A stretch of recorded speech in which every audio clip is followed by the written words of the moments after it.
The global media is entirely focused on United States President Donald Trump's sudden announcement of a 10% global tariff and the looming United States military conflict with Iran. Following a humiliating domestic defeat where the United States Supreme Court completely struck down his initial sweeping tariffs, Donald Trump pivoted to a desperate temporary workaround using Section 122. Across international news networks, mainstream analysts claim this simultaneous two-front aggression proves American dominance and puts neighboring economies, particularly Canada, in a state of absolute panic. They point to the vast and now complete United States military buildup in the Middle East, alongside the aggressive trade rhetoric as indisputable proof that Washington dictates the terms of global engagement. The narrative insists that the United States is flexing its muscle, forcing allies to bend to economic threats while preparing for war. Sounds like an America First victory. Sounds like economic intimidation. Sounds like Canada is cornered. But what you are actually watching is the Canadian dollar systematically strengthening against the greenback, while Canadian Prime Minister Mark Carney executes the most lethal financial encirclement in modern North American history. The 150-day ticking clock on Donald Trump's newly announced tariff is not a threat to Canada. It is the exact window Mark Carney is using to permanently dismantle American supply chains. This period of temporary global tariffs acts as a ticking countdown for United States manufacturers, forcing them to absorb costs immediately, while Canada prepares to redirect exports to premium European markets. While Donald Trump attempts to project overwhelming strength, global equity markets are deliberately pricing in a massive United States supply chain disruption. Institutional currency traders are shifting safe haven status away from the American dollar and directly toward the Canadian economy. They trust Mark Carney's technocratic stability over Donald Trump's erratic trade agenda. The mainstream media sees a superpower asserting dominance, but the global financial architecture reveals a fractured United States government incapable of executing a unified foreign policy, completely exposed to a technocratic masterclass. The escalating United States military entanglement with Iran provides Canada the ultimate geopolitical smokescreen to aggressively restructure North American energy supply chains without Washington even noticing until it is far too late. For exactly 50 years, Canadian citizens watched their leaders bow to Washington, exporting raw materials at a massive discount just to keep the peace. Generations of Canadians grew up during the fierce debates over the free trade agreements in the 1980s, witnessing constant American economic domination and the erosion of domestic manufacturing. During the 1970s energy crisis, Canada possessed overwhelming geopolitical leverage but surrendered it to American pressure, cementing the humiliating identity of a mere resource colony, America's reliable gas station. Canadians accepted the narrative of the polite junior partner, tolerating constant condescension from American politicians because it seemed pragmatic and profitable at the time. Let me show you what was really happening beneath that polite compliance. Canada was not merely submitting to a stronger power. Canada was engineering an unbreakable structural dependence deep within the American industrial base. Every moment of supposed Canadian weakness, every accepted tariff, every diplomatic concession was actually a calculated long-game trap. Canada was quietly stockpiling leverage, building critical infrastructure, and securing alternative trade routes, while the United States burned through its strategic advantages and squandered its international goodwill. The polite neighbor routine was the ultimate camouflage. Consider the reality of regional power mapping across the continent. While the United States depleted its domestic reserves and chased endless global conflicts, Canadian provinces methodically built a fortress of leverage. Alberta and Saskatchewan quietly positioned themselves as the absolute sole providers of the heavy crude that American Midwest refineries physically required to operate. This was not an accident of geography or a simple trade partnership. It was a deliberate, systematic integration designed to make American manufacturing entirely reliant on continuous, unimpeded Canadian exports.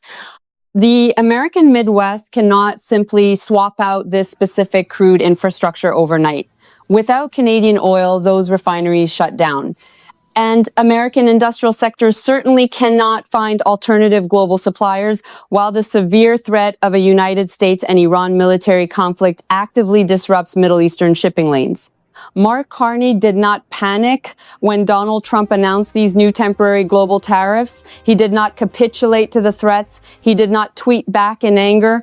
Instead, the former central banker activated 5 decades of stockpiled leverage exactly when the United States military became dangerously overextended in the Middle East. The decades of polite Canadian accommodation were simply a mechanism to let America consume itself, while Canada quietly held the keys to the American industrial engine. The historical restraint was always a mask for strategic patience, and now the world is watching as the payoff finally arrives. But this lethal financial encirclement requires a specific catalyst, a documented pattern of unhinged aggression that legally and morally frees Ottawa to drop the hammer without a shred of neighborly guilt. The narrative of friendly cooperative trade negotiations ended permanently last Friday when the United States Supreme Court completely struck down United States President Donald Trump's initial sweeping tariffs. Enraged by this massive domestic institutional defeat, Donald Trump immediately bypassed normal legal channels. He invoked a desperate 150-day emergency global tariff under Section 122 to unilaterally punish long-standing allies.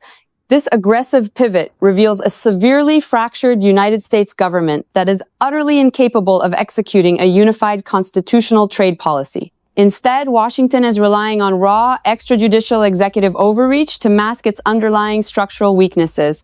This is no longer a simple bilateral trade dispute over lumber, steel, or dairy. It is an erratic extrajudicial assault on Canadian economic sovereignty, utilizing the exact economic warfare mechanics historically seen just before hostile global annexations.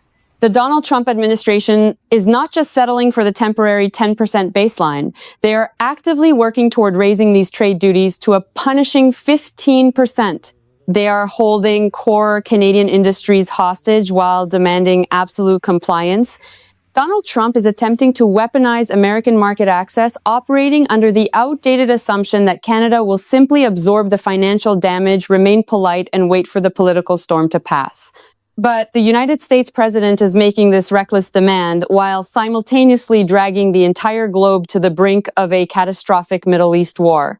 The United States military buildup in the Middle East region is vast and now complete, explicitly preparing for a potential large-scale conflict with Iran.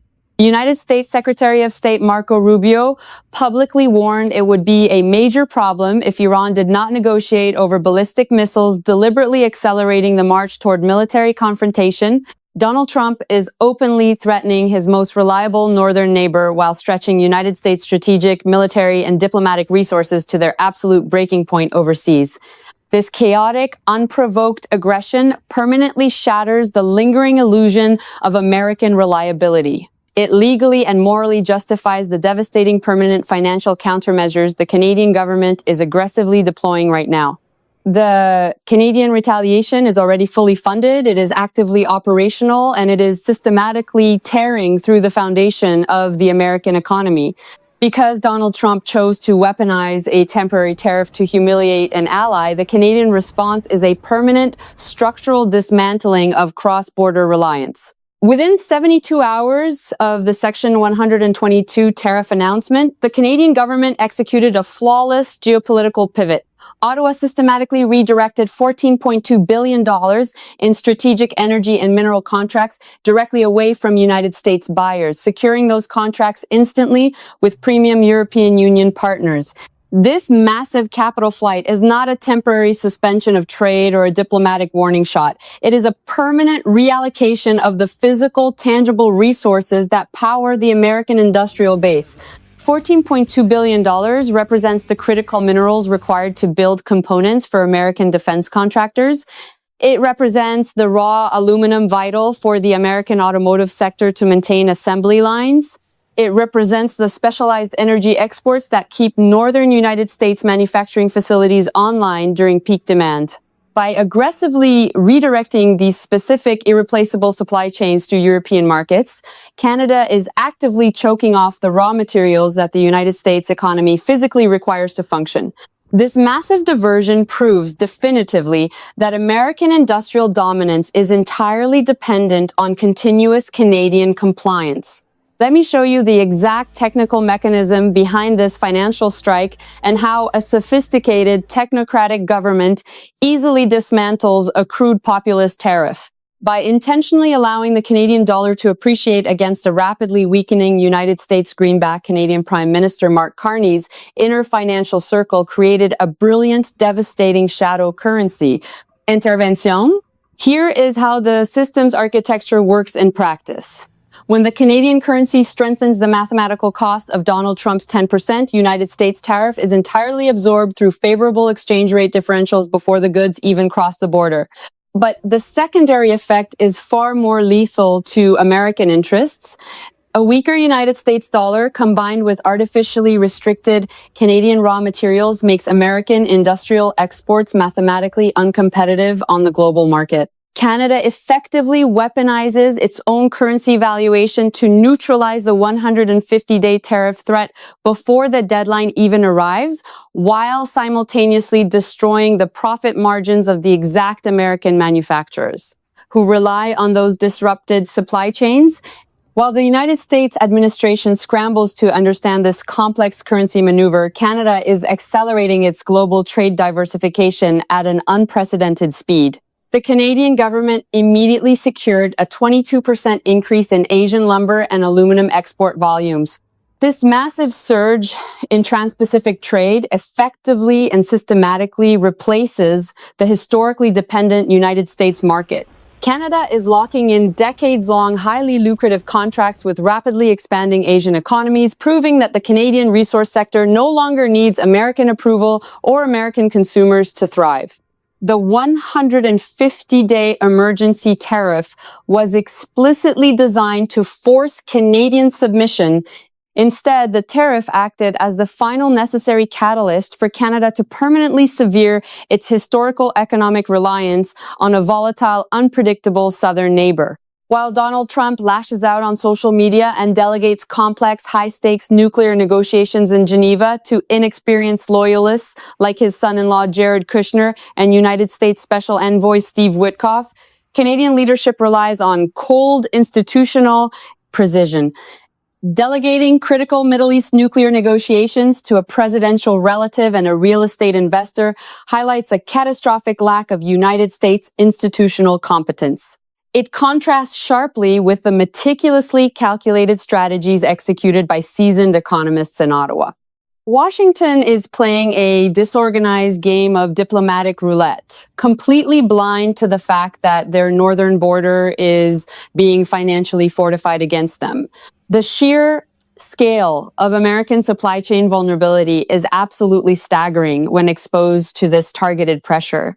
Exactly 88% of heavy industrial refineries in the American Midwest possess absolutely zero contingency plans for a simultaneous Middle East shipping disruption and a targeted Canadian export cap. These massive American facilities were engineered and built specifically to process the unique heavy crude oil pumped directly from Alberta and Saskatchewan.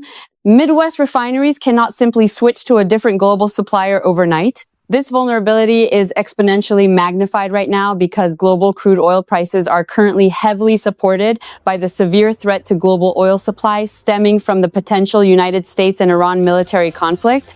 If Middle Eastern shipping lanes are compromised by an escalating war and Canadian crude is intentionally redirected to European and Asian buyers to circumvent tariffs, those American Midwest refineries will simply run out of operational capacity. They will be forced to entirely shut down production. Canada holds the absolute structural power to dictate whether the American energy grid functions, and Donald Trump's reckless tariff policy just provided Ottawa with the perfect, morally justifiable excuse to demonstrate that extreme leverage. This surgical destruction of American economic leverage is not happening by accident. It is the exact devastating outcome you get when you send a highly disciplined former central banker to fight an emotional populist on the global financial battlefield. While United States President Donald Trump lashes out wildly on social media, the Canadian response is a masterclass in institutional precision. The global stage is witnessing the stark, undeniable contrast between a panicked, emotional populist and a highly disciplined former central banker. Donald Trump delegates complex, high-stakes nuclear negotiations in Geneva to inexperienced loyalists, sending his son-in-law Jared Kushner and real estate investor Steve Witkoff to handle a potential Middle East war. This reveals a catastrophic lack of United States institutional competence at the exact moment global stability is fracturing. Canadian Prime Minister Mark Carney does not rely on unqualified family members or chaotic diplomatic back channels. The former central banker relies entirely on cold, calculated macroeconomic warfare. Let me show you the exact decision matrix a former Bank of England governor actually uses to systematically break an opponent. Mark Carney does not make decisions based on political optics or emotional retaliation. The former central banker models geopolitical leverage using strict, unforgiving inflation targeting algorithms. When Donald Trump announced a temporary 10% global tariff, Mark Carney instantly calculated the fundamental mathematical trap hiding within the American economy. He mapped out the exact threshold where an American tariff transforms from a protectionist shield into a self-inflicted economic wound. By analyzing the structural dependence of American logistics networks on affordable Canadian energy, the decision matrix highlighted a devastating vulnerability. The United States simply cannot enforce a broad tariff on critical imports when an escalating military conflict with Iran simultaneously spikes global crude oil prices.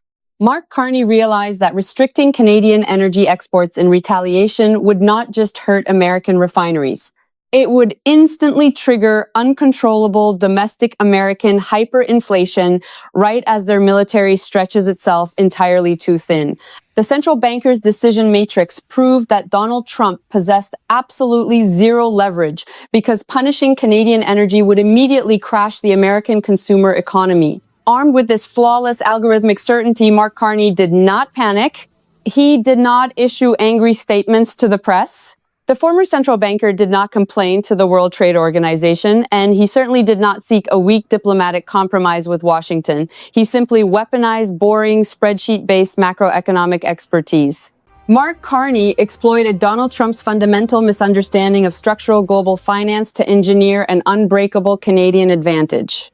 This is what true power looks like when a financial architect uses the raw mathematics of supply chains to completely humiliate an impulsive populist. This calculated financial encirclement means you must completely stop waiting for the historic friendship between the United States and Canada to miraculously heal. The polite neighbor routine is dead, and the era of unreciprocated Canadian loyalty is permanently over. Retired military officials who served at the absolute highest levels of North American aerospace defense are now stating on the documented record that the bilateral alliance has fundamentally and permanently shifted. They confirm that the relationship is no longer emotional but factual. It has moved entirely from relational to transactional. From relational to transactional, that single devastating shift represents the most significant change in North American geopolitics since the founding of the post-war alliance. For 50 years, Canadians were told they must care about American feelings, American security, and American economic prosperity because of a shared continental destiny. That shared destiny was a complete illusion designed to extract Canadian resources at a heavy discount. The transition from relational to transactional is a permanent, unapologetic divorce decree delivered by the highest institutional authorities. Think about what that actually means for the architecture of continental security. The United States military is currently entirely consumed by the looming threat in the Middle East, preparing for an escalating war with Iran. Meanwhile, Canada is quietly and methodically reallocating massive segments of its national budget. Ottawa is actively committing exactly $2 billion in new defense spending, specifically earmarked to diversify defense partnerships and reduce military dependence on the United States. This is not merely about meeting international spending targets. It is a calculated separation designed to permanently sever the integrated continental defense posture that Washington has historically taken for granted. Canada is explicitly buying its own security independence while Washington is dangerously distracted overseas. Your closest ally is now spending billions of dollars specifically to reduce its structural dependence on you. This massive institutional divorce completely liberates Ottawa to pursue ruthless Canada First policies without a single shred of neighborly guilt. Canadian citizens no longer owe the United States the benefit of the doubt, and they certainly no longer owe American industries a reliable supply of discounted raw materials. The emotional and economic chains of the past 50 years are permanently broken. Canada is operating as a fully sovereign, self-sufficient power. Ottawa is now fully prepared to watch the American economy face the brutal, unavoidable consequences of its own arrogant miscalculations. The American public is completely unprepared for the staggering cost of United States President Donald Trump's inability to treat a sovereign neighbor with respect. Because the President of the United States decided to weaponize Section 122 tariffs, exactly $4.1 billion in American working class purchasing power will be instantly vaporized in the next financial quarter. The oil that heats homes in Wisconsin, the lumber that builds neighborhoods in Ohio, and the electricity that powers the American northern grid will see massive price spikes as Canadian resources permanently flow elsewhere. This is the brutal, undeniable reality of a leader choosing petty grievances over national survival. You must view the coming months through a strict scenario branch navigator to anticipate the exact economic fallout.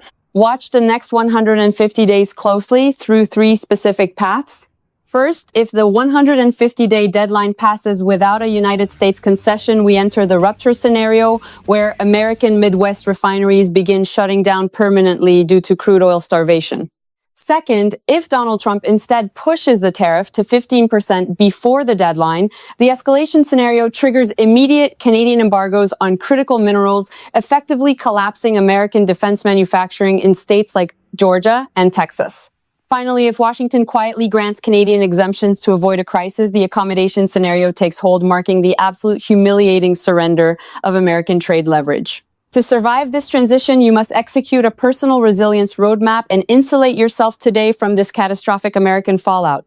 Do not wait for government solutions. First, shift at least 15% of your vulnerable United States dollar holdings into appreciating Canadian assets before the 150-day tariff window closes. Second, immediately review your retirement portfolios to eliminate all exposure to American logistics companies highly dependent on cross-border trade.